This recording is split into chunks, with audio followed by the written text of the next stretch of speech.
Hey guys, welcome to Unbothered. I'm your host, Patrick Izili. I'm currently a marriage and family therapist graduate student, and my hope in creating this podcast is to have a platform to share the things I learn as I go on this journey, and also to have some inspiring guests come on to share their stories in hopes that parts of their stories could also benefit you in your own journey. Please don't forget to like and subscribe so I can continue to provide you with some of this great content. My sister and I just started with UTA, which is one of the biggest agencies in Hollywood, and we actually are getting a speaking agent so that we could do motivational speaking. So Ashe, speak it into existence. Boom. Yeah, I'm excited about it because I do know words, like I said, words are powerful, right? We can change the world with how we approach things. And so that's what I think, again, is amazing is I have the language of spoken word, and I speak English and I speak French, but then I also have the language of dance when those languages don't work. Wow. Right? And you can sit with someone and feel so good and not have understood a single spoken word from them, but, feel connected. So for me, I think about language as like the power to connect with others. And that's what I love to do. A little bit off topic, but do you think like with dancing, you're able to like recognize people's like body language like more than the average? Oh yeah, dancers are the most smooth, flow, life invigorated. We live fully. We hug everybody. We walk into an office space and everybody's in a suit, and we're gonna be like, "What's up?" and hug you. And until you tell us that that's not what you want. I noticed that with your sister. Yeah. I was going there for like a handshake, and she was like, "Oh God, like no, like that is amazing." Like just. Yeah, that's again what I loved about being in Cameroon. I call her my sister, Vanessa. First thing we did was hug. Yeah. By the end of the week, by the 6th and 7th day, she spent the night at my hotel. Wow. Yes. You guys got that close. Literally. This is what I'm saying. And I just, because you just can't fake it. You can't fake it. Like you just can't fake it. And dance is so real. And you can tell when someone is really like vulnerable or when they're protective. You can see it like in their spirit, what they feel in the situation. And I think, your brother, by the end of the 2 weeks, he became a dancer. Like he's a legit, I can say Festus is a dancer, obviously NBA champ, but he's also a dancer because that guy, I had him dancing everywhere. When I tell you everywhere, we danced in the restaurant, on the basketball court, outside on the basketball court, inside and outside. I danced at a power plant. We were at a manufacturing place, danced there. We danced, literally everywhere. Anywhere we were, music came on, we started dancing. So it didn't need we only really went to the club maybe twice, but we danced all day, every day for 2 weeks. And the joy that I could see in his heart and his spirit, he was evolved. Trust me, he told me. Yeah, told me it was like one of the best trips like of his life, and I'm sure that's like a huge reason why. But that's amazing. Thank you. That's amazing. We're gonna have you dancing too. I mean, just we're gonna get all the brothers. We're gonna do a quartet. You have to let me know when. You have to let me know when your classes are available, when your studio's open. Yeah. You already know I'm pulling up for sure, without a doubt. Yeah. But I do want to know, like prior to dancing, you told me the jobs you had as a kid, but as an adult, like it's pretty much, as an adult, like you pretty much just had dancing has been like a smooth sailing road for you. You haven't had to do anything else? No. So I started, yes and no. In the realm of dance, I've been very fortunate that I have been a working dancer for a very long time. But in the first years of me coming to LA, I actually worked as a producer for Debbie Allen in her office. Okay. And that was one of the best things I ever did. I call it grad school because I learned how to produce. I learned how to produce dance festivals, galas, concerts. So then when we came to our own lives, Maud and I, as having our own company and all of these things, I learned firsthand from Debbie Allen and practical application how to produce. So that was my first real job, you know, weekly paycheck, W-2, the whole nine. Then about 2.5 years into that, 3 years, I, you know, really thank Debbie for like giving me this just abundance of knowledge, but now I needed to go apply it. So that's when I went into the world of dance, and very, very thankfully didn't have to have any other jobs but dance. Let's speak to, so I remember you said that your mom essentially like made you guys like put a note or something of that sort, stating that Harvard should be like your safety school. So like what university did you actually end up like attending? Okay, so fun facts. First of all, your brother and I share this story in common about Harvard, which is so unique because very few people get into Harvard and turn it down, especially Black people, right? But we both did for something bigger that we saw for ourselves, like in our lives and what we wanted to do. He wanted to play basketball. I wanted to dance. And so I was like, in order to be around the greatest dancers of our, you know, at that moment, I needed to be in New York. So I applied to Columbia also, and I ended up going to Columbia. And I'm so thankful because that time I had 2 educations happening at the same time, Columbia and then dance in New York City. And also you have to remember, this is when Lauryn Hill was doing concerts, Outkast was doing concerts, like Common was, you know, making music. I had this like incredible musical landscape. Then I had jazz clubs that were on fire and I could go jam. I street performed. I performed at Columbia. I mean, I took dance classes every day. So I did school 9 to 2 and then dance 4 until 9. I mean, I left nothing to be done. Like it was literally, I'm going to train and I'm going to study and I'm going to be the best I can possibly be. How was your experience attending Columbia? So it's interesting. I went to Columbia. My sister went to Columbia after. We had very different experiences because I was experiencing for the first time a predominantly white school that was affluent. I've been in environments of diversity, like my public school had an international community, but I hadn't been in like just sheer wealth. I was one of few public school kids. I was one of few Black kids. So I definitely felt like an other in that first year. And that, you know, we were talking about like, how do you deal with that? So the way that I dealt with this feeling of honestly like anger, I was angry because I just felt like it was so unjust. I felt like, how are we right next to Harlem and there's so few Black people here? How is it that, you know, there's just such a disparity in wealth? One of my first classes was inequity in public policy. And I was studying and looking right at the result, right? And so what I did to empower myself was I actually wrote raps. I was rapping for like my freshman year. I rapped, I danced. That's why my other schooling in New York was so essential, because that's where I was free. That's where I could see the diversity of New York. I could be in our culture. I could feel proud. And so that way, when I would come back to school, I had this like secret life that no one else could understand. They weren't in on it. And it was my sanctuary away from this very Euro-centered education. And I'm very thankful that I didn't give up. I'm very thankful that I didn't give up. I'm very thankful that I persevered and didn't let the anger overwhelm me to become unproductive. Because I was angry. I'm not even going to pretend.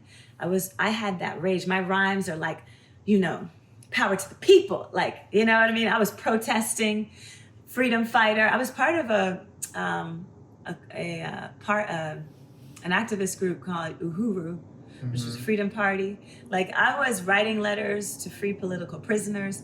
I was, you know, in the activist lifestyle. Yeah. So what I will say is by junior year, then I decided that I would channel this anger through my art, and that my art would be my activism. And so that was when I was able to start to breathe, because I was understanding, like, I don't need to fight these battles in the way that other people do. I have a language that I speak that's different.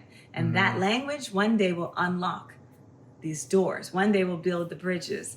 And I locked into that concept, and that, I think, is the key to why I am where I am now, because I could have easily gotten distracted with anger, and that could have been the leading feeling in my life. And as you see, like, you wouldn't think that I was ever angry. You don't sit here and go. You smile all the time. Like, you're always like projecting joy to other people, which is like one of the reasons that like I really wanted to like sit down with you. Thank you. Like, just that energy that you radiate, like, it's infectious, truly, and like you truly like make other people around you happy. And I've definitely like heard like a lot of great things about you, and obviously you can see that now. But going back to like the school part and like the injustice in the school part, I feel like that's something that you just have to face, like, especially like, I mean, particularly like in the area that you were at, but also like if you're an African American, and especially like in academia, and especially like when you go through higher academia, and also like depending on where you're at, that's something that like is more common than people know. Oh, I think it's just like one of those things, you know, where you like walk down the street and you nod at another Black person because you understand. It's like, I see you. Exactly. I know what you're feeling. I know. Exactly. I know where you come from. I know what you feel in this situation. And I think the more we talk about it, the more people will not feel alone. Because also when I was coming up, we didn't have social media, so you really felt alone. That's the truth. Who else? You had no one to relate to except for maybe the couple people you found on campus or were in your Black student organization. Exactly. But again, there was no, you know, exposing it, or there was no, you felt powerless. And as crazy as social media is this incredible equalizer, because it says, hey, here's a free tool for you to share the essence of what you believe in and what you're into, and you just hope people, like anything, use the tool for good. So what was like your big break in tap dancing? You spoke to that like when you spoke about Beyonce. Then let's talk about what keeps you going and constantly makes you want to get better at your craft. So I think the innate passion and fire inside me is what keeps me going. I mean, the way I feel when I dance, when the right song meets the right dance movement, it's like the greatest feeling. You can feel, it's like your cells are alive. You can feel it circulating through your blood. It's like, it's how I know I'm doing what I'm supposed to be doing, right? Like, I know I'm on the right path because it feels like magic. And so I think that that's what drives me to work hard. I train vigorously. My brother is my personal trainer. We go hard. We go hard in the paint because I never want to look back at my life and go, what if? Yeah. Oh, I wish I had. Oh, why didn't I give it my all? I could have. Instead, I'd rather say, I gave it my all. I tried my best. Ooh, we tried to fight that fight. We almost got there. We had to pivot, right? Or we did get there. But at least I know I entered the realm of possibility. And so, you know, I'm driven to keep going because it feels incredible. And then when I'm able to see, like I said, how great it makes others feel, it's just a win-win. I knew that my art could be activism. And my activism is, I think, to bring joy and love, because I think that joy and love are some of the most beautiful forms of rebellion, or the beautiful forms of resistance, right? Is if you can go, oh, this world is trying to oppress me, but I'm gonna keep going despite, and I'm gonna actually not let you shatter my being or my inner joy. That's success to me, because you can get $1 million, you can get $1 billion, and you can be miserable. Right? I mean, I feel like it's like that one saying. It's like if you hold like a grudge towards like other people, like you're not really hurting them, you're hurting Yes, yourself. exactly. And that's Yes. yeah. So like that pretty much like speaks to, you just spoke it to exactly to that quote right there. Yeah. Yeah. Has there ever been a time where you felt like quitting dancing? Honestly, I've never felt like quitting. And I know that's like a lot of people do have that story within their story. I've never, ever, never, ever, never wanted to quit. Never. Instead, there was a moment in time where I thought that I might be injured, and it scared me because I'm like, I can't quit this. So we got to figure out how we gonna mend this health, because I must do this. And so that's when I really honed in on like just taking the best care of myself possible. And I'm really thankful that I did, because then all of a sudden, where there was a time where I couldn't run and it like hurt to walk, to now I'm back to running miles and miles. And I'm just so thankful, because I want to create a life where I can dance to the very, very end, even if I'm sitting in a walker, at 101, okay? That I'm still moving my shoulder, my arm, get some rhythm, moving my feet. Yeah. But, oops. If But anyone's going to be doing it, it's going to be you, for sure. Thank you. Yeah. I'm so happy to meet you. It's funny talking to you, because it's like talking to Festus-ish. Like, you guys are very, very similar. We get that a lot. Yeah. Do all four of you get that?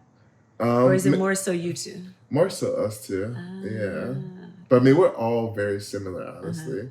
I love it. You guys have a great family, and your parents raised y'all well.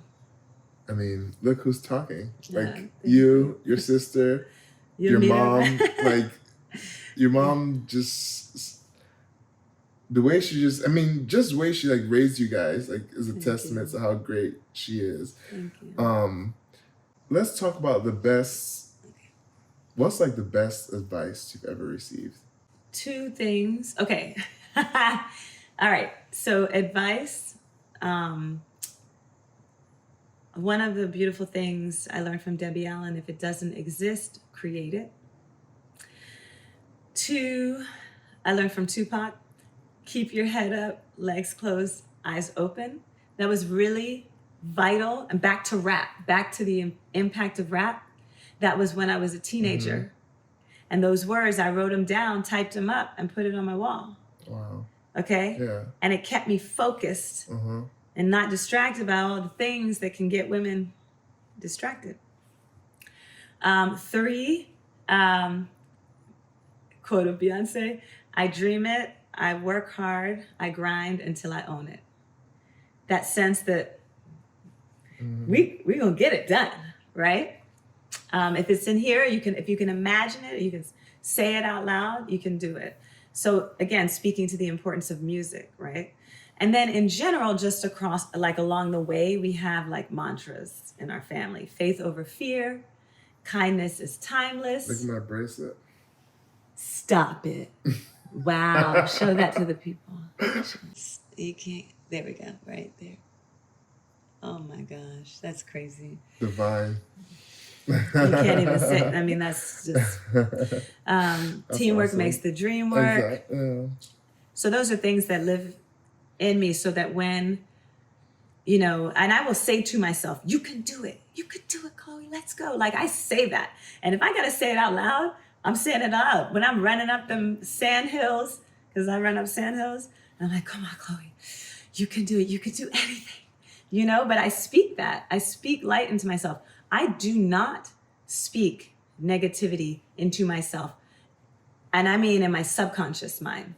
Like it is not part of my being. I will not let it. I keep that here.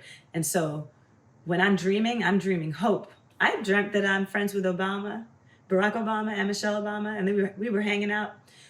Him, her, me, and Maud. That's not a far-fetched for you, to be honest. Thank you. That's not far-fetched at all. You.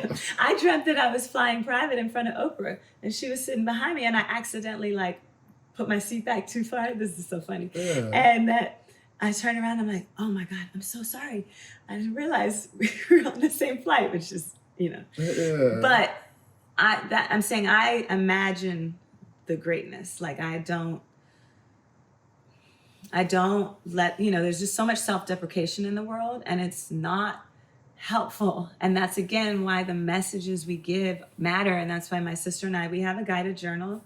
It's called More Than Moves, and it's a self-love journal for dancers, geared towards dancers, but really for anyone to find, to dig deeper within themselves, to key into core values that if they write them down now should hopefully stick with them for a lifetime. And it's something you can do again and again, but we guide them in a way that I think they can feel our light, because it's done with QR codes that go to videos, and then we're talking as well. So it's an interactive guided journal.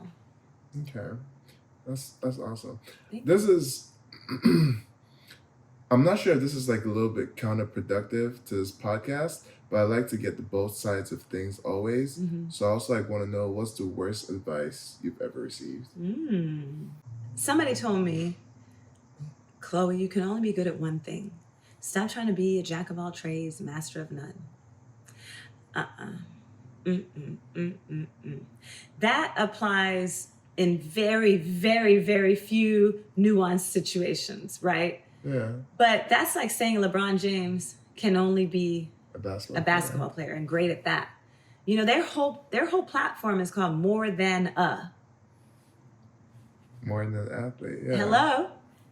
Because when people try to pigeonhole you, it's because they don't see bigger, because maybe they're stuck. But I grew up watching people thrive, right? Like, I watched my dance teacher, who was probably only in her 20s or early 30s, raise all of us. She built a dance studio in DC, in downtown DC. That's so hard. But she was an entrepreneur saying, I'm going to build a tap company. And how hard is that, right?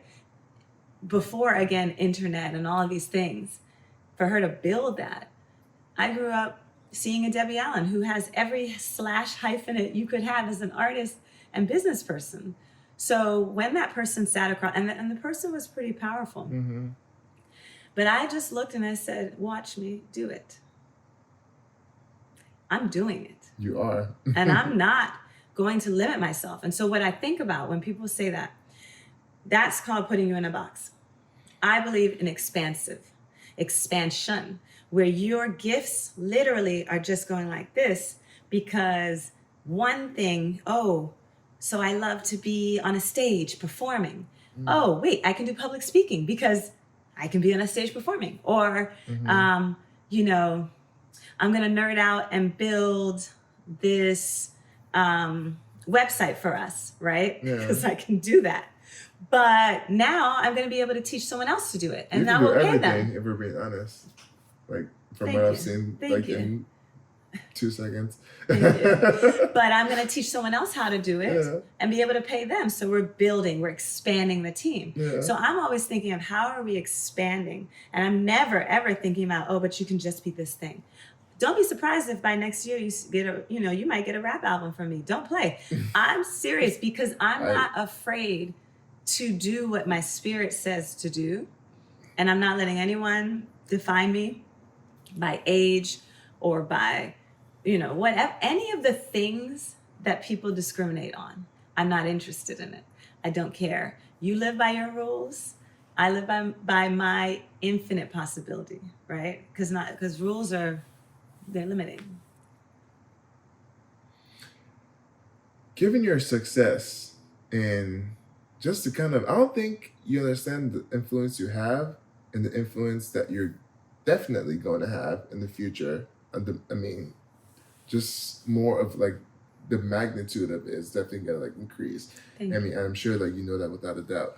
How do you stay this humble? One of the things in the guided journal, one of the first things is gratitude. Okay. Every single day I wake up, I'm thankful. I'm thankful for really little things, like, that I could afford to get a green juice, that I can go to a gym that has the treadmill that doesn't hurt my knees, that, that I was able to share my dance studio with one of the kids that's working on a solo for their scholarship audition, or that, like, I'm thankful that the sun is shining and that I get to sit in it and go, the sun is shining. I find gratitude in the smallest things. And so my whole day is spent being thankful. And even if something goes awry or something doesn't go the way I wanted, I feel it for the moment, but I try to limit those feelings to like 30 minutes, an hour. I'm resilient. I got to keep it moving. When I look at my ancestors, I have my, family survived 3 genocides. So my obviously African roots survived the atrocities of slavery in America. Yeah. Then they were introduced to Native Americans, so I'm also part Cherokee. They survived the genocide of Native Americans here in America. And then my mom's mom is a Holocaust survivor.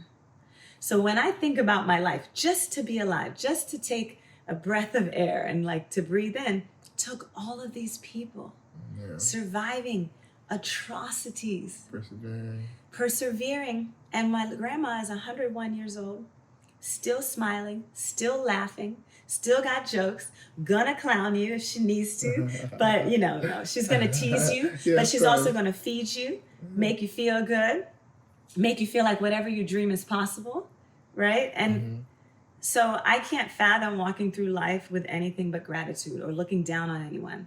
I value the dancer that street performs as much as the dancer who's in a movie or with a famous artist.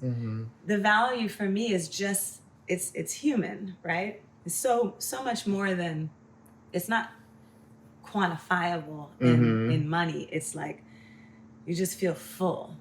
That's definitely, that's something I've been like learning lately for sure. That like, doesn't matter how much money someone has, doesn't matter like the influence someone has, like we're all just humans trying to make it in this world. And I mean, if you can help someone, just do it. And like just look at everyone the same. Because at the end of the day, like I feel like there's always like certain things like people try to like put to divide us in any way, shape, or form, whether it be by race or by socioeconomic status or just like whatever. Like there's always these things like political, but yeah, I think you couldn't have said it better.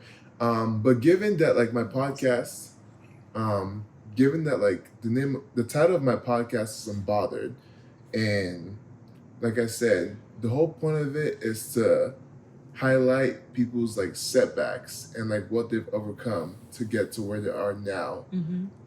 And like I know your story. I know you've overcome like a lot of different things.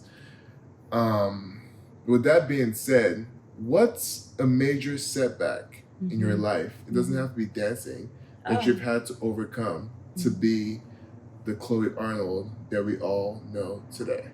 Thank you. When I started Syncopated Ladies, the first decade, we were young, we were exploring, we were figuring it out. And I had the support at that time of some of my male counterparts. They were excited for me. But then when Beyonce shared our work, and now the world had eyes on us, and now we didn't need anyone to approve us or give us a job. We were doing our own thing. Instead of taking pride in that and seeing my sisters winning, I received so much hatred. Human nature. We were cyberbullied, and I mean for real, not a joke, by people we knew. That was the most hurtful thing. And I'm so thankful to have great mentors that did not allow me to retaliate right back in the moment, and instead reminded me to just lock in on your purpose, do the work, stay focused, and the reality is that harassment has happened for almost a decade. But the thing is, I have never, there is not a word you will find on the World Wide Web where I have ever said anything mean back, because I will not play the dirty game. Yeah. I am very direct. If I need to tell someone how I feel, I can very comfortably speak with them and have a conversation. But I'm not doing the passive aggressive troll and these wars that really just get you down a rabbit hole that takes you away from your purpose and away from your focus. Yeah. What could have been the greatest setback would have been leading my energy into fighting back on these people and bullies that truly ultimately didn't matter. And if I had wasted my time, I don't think I would be where I am right now, because negativity, like you said, how you say humble, I don't allow the negativity into my space. This compound we're on, don't come on here with nothing but joy, right? Yeah. Or if you don't have it, we're gonna get you there. But we're not gonna have negativity. And so I'm very thankful that anytime I felt a dark energy, I've been able to separate myself and move on. And I've lost friends, they were not real friends. People that I thought I knew, I've been talked about in mean ways, and I mean things that aren't even like just total false narratives and mean words and things that are just made up to try to break me. And I just will not succumb to it. And I have to say that now 10 years, a little bit over 10 years out of that, I know that focus works. I can say, it's tried and tested. I can say, do not deal with the haters. Do not get involved, because when you stay on your path, you realize your light. And again, they have whomever is, trying to cause you this pain or distraction. Sadly for them, they're never going to get to their light because they're worried about your light. So I don't have to ever seek revenge. I don't have to ever try to hurt anybody. I already know that ultimately your focus determines your reality. So if you focus on me, that's going to be what your life turns out to be. But if you focus on what you want for your life, you're going to get it. And if you focus on being around people that inspire you and lift you up and go, we're going to get there, we can do it, then that's what you're going to have in your life. And so I just have, my circle is doing two things. It's getting tighter and bigger at the same time. So, those that are close to me, if you're not in alignment, you've got to go, and it's getting smaller. Flip side is I'm traveling around the world, making new friends, building the community bigger. So, I'm always thinking about that, because I love circles. I love how, each one teach one, and how we together, like, you put it out there and then it comes back to you in some other way that you never imagined. I love all of that. But I also have learned that the discernment to know when someone doesn't really have your back and doesn't really care about your well-being. That's something I wanted to add to, especially like with someone like in your position. How do you trust anybody? Back to the faith over fear.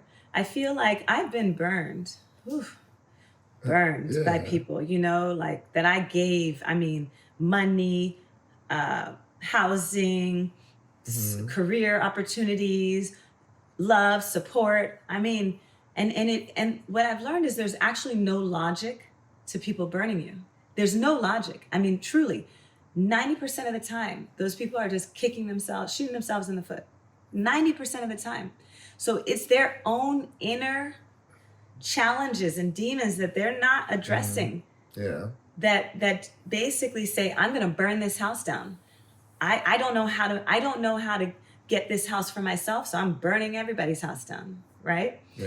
And but for me, I believe that there's far, far more good in the world than evil. And so I'm willing to continue to take the risk, to continue to take the chances on people in the faith that there will be enough good that even if, a little snake comes in the garden, Yeah. that I have enough good folks there that they're going to take the snake and eliminate it and remove it. And I can say that even though I've been burned in these ways that felt so disgusting, where we went afterwards, we catapulted even further because we didn't have that negative energy in our circle. That negative energy would have kept us from going where we could go.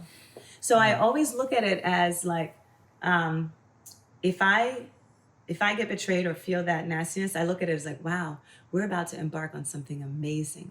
And they were just not meant to be here for that next chapter. It's an amazing way to look at it.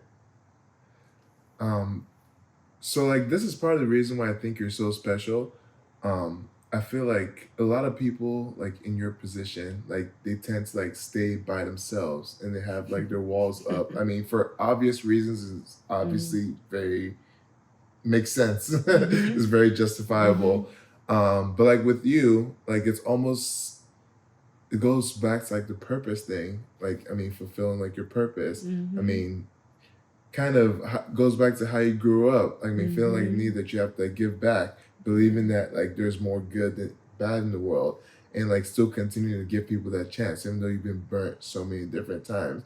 That's truly like remarkable that like that hasn't like stopped you, like in with like connecting with people and trying to like help people and trying to like engage in speaking events and stuff like that, and still continue to, like shoot even doing like this podcast like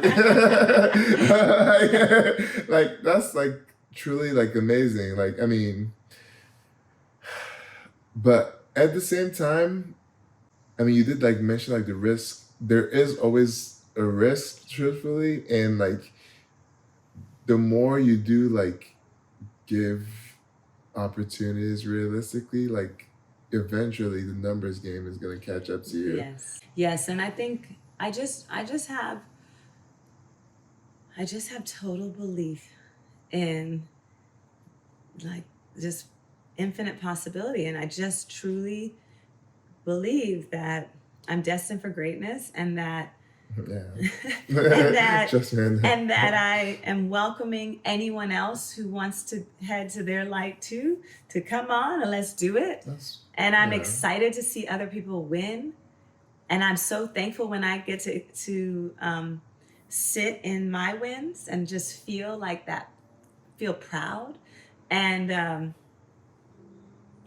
just not going to let the world and control how I see myself and how I live my life. And kind of back to what I was saying, I think that young people really need to go to Africa.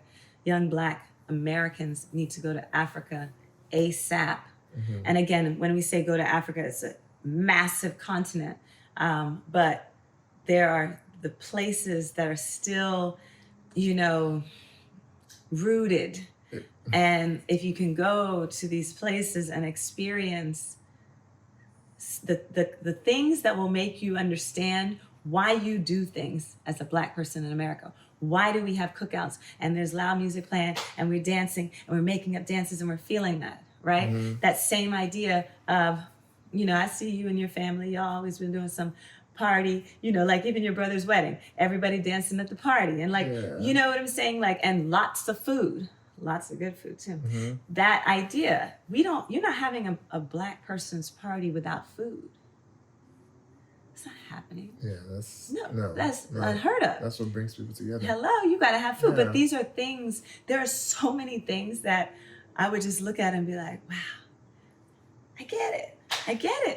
Yeah. So even though the most atrocious middle passage of stealing people from their culture and their families and then separating them and putting people together who don't speak the same language and then brutalizing them and taking everything from them, and yet still 400 years later marginalizing them, treating them less than human, and 400 years later you can't stop the power of the culture.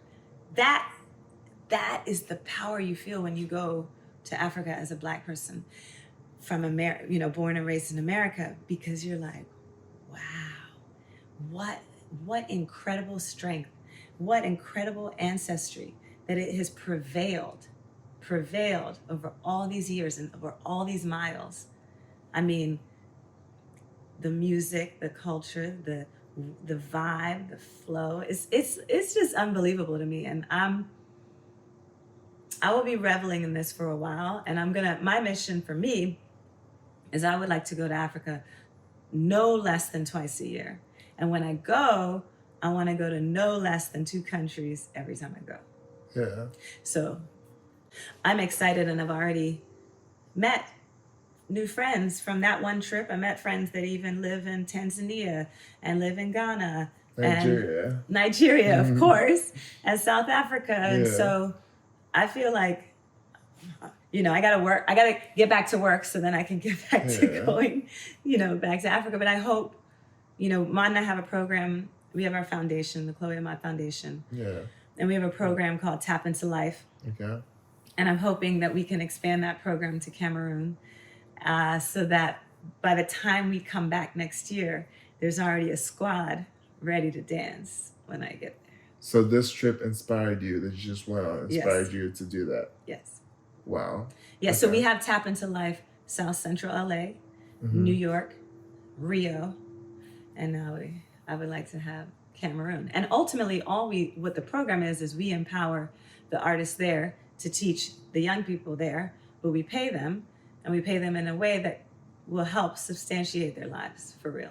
When I first moved here in 2010, one thing that I noticed is that everyone coming from an African country experiences is essentially just how the news kind of portrays Africa, and how it just makes it seem like it's just a whole zoo with lions running around, it's just grass in the jungle, just and I can't tell you how many honestly So just ignorant. blatant racist comments I got growing up, and obviously before I started to adjust, and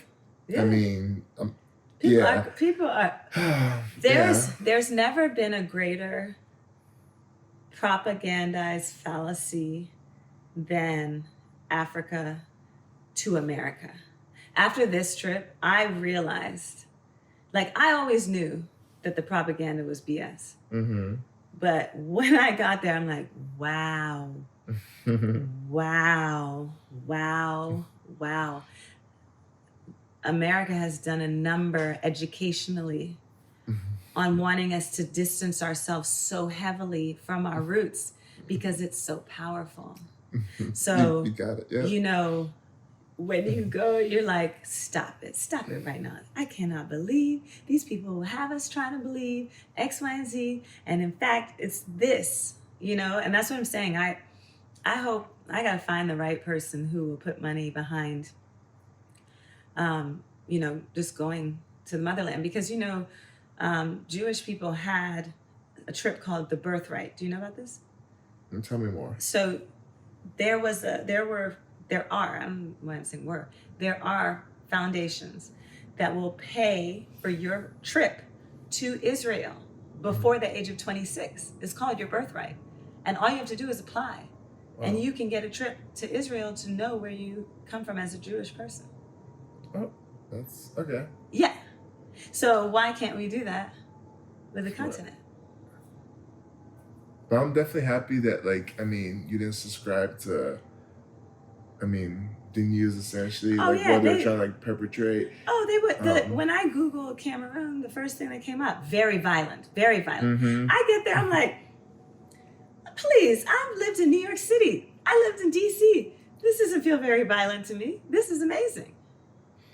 But you also the interesting thing is that I feel a lot of I don't know if African Americans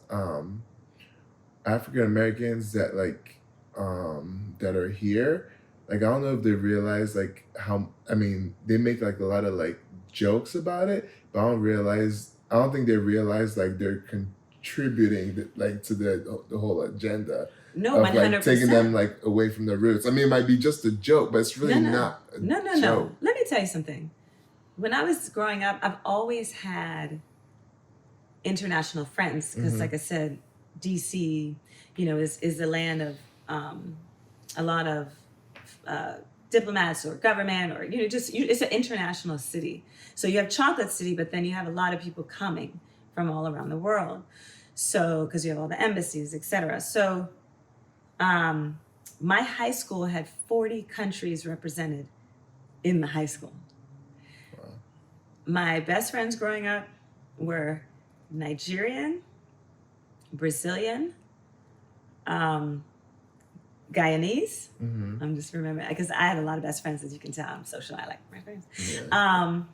Then that was like, let's say, my core group. But then I also had Korean, Thai, Greek. Those are like Argentinian.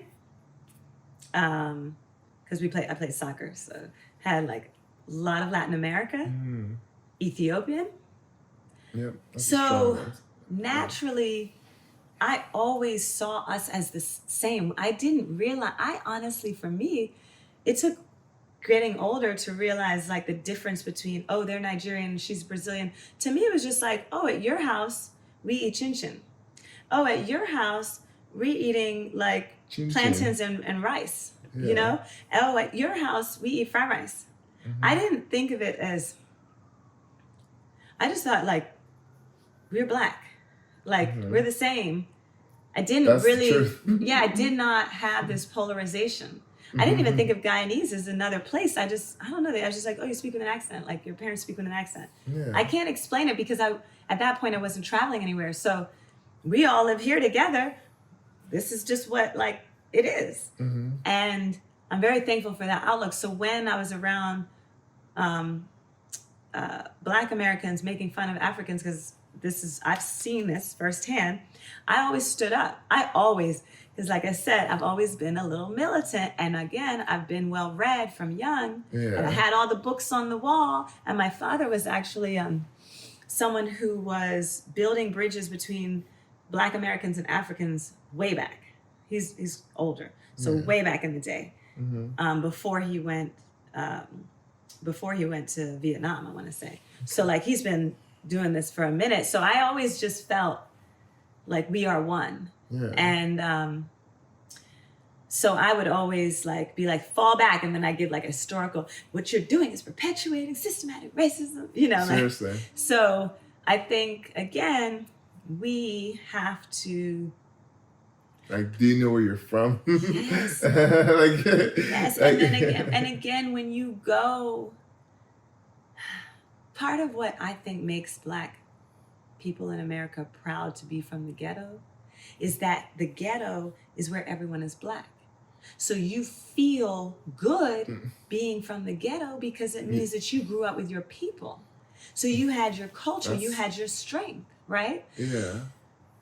So, and then the sad part of that is that in America, the ghettos are poor and impoverished and worse education and all these things, but very rich in preserving our culture, right? Or trying to.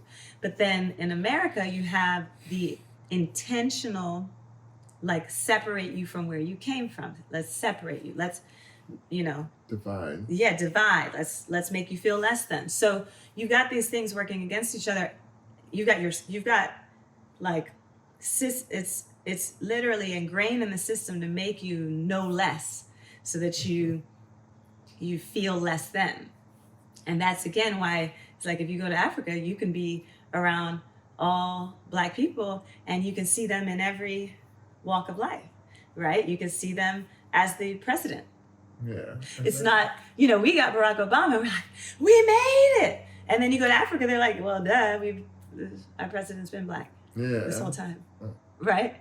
So it's a difference in, when I was there for 2 weeks, I didn't experience any racism, no discrimination, just because of the color of your skin. Yeah, it was amazing. And people, like you said, people get uncomfortable when you talk about race. I am not uncomfortable. Yeah. If you're educated and you know what's up, then you can speak about it comfortably and just recognize the real of what the situations are. And ultimately, we all do have the responsibility to lean in to unlock our own potential, lean into the love that's within us. But the reality is, society has painted us in such ugly ways. And so we've got to make new paintings and make new art and make new things that make people feel adjoined. And I'm hoping in November, that our family that we met, dancing family, Vanessa and Universal Dance Academy, Afro Praise, that they will be coming to LA. And if so, then we're going to host them and we're going to throw a big event, dance event. Hopefully they stay here because I get my bedrooms for them. Yeah. And we're going to have dance camp. It's going to be camp up in here. And we're going to bring Africa to America in a way where they don't need to assimilate. They don't need to try to fit in. They need to be exactly who they are. Exactly. And we need to just shine the light on their gift and let them do what they do. So I'm praying that works out. It's really just based on visas. And as we know. But that's the very key thing you just said, like in terms of like assimilating. And that's something I've noticed like ever since I like moved to the States, like back in 2010. That's all I've been trying to do.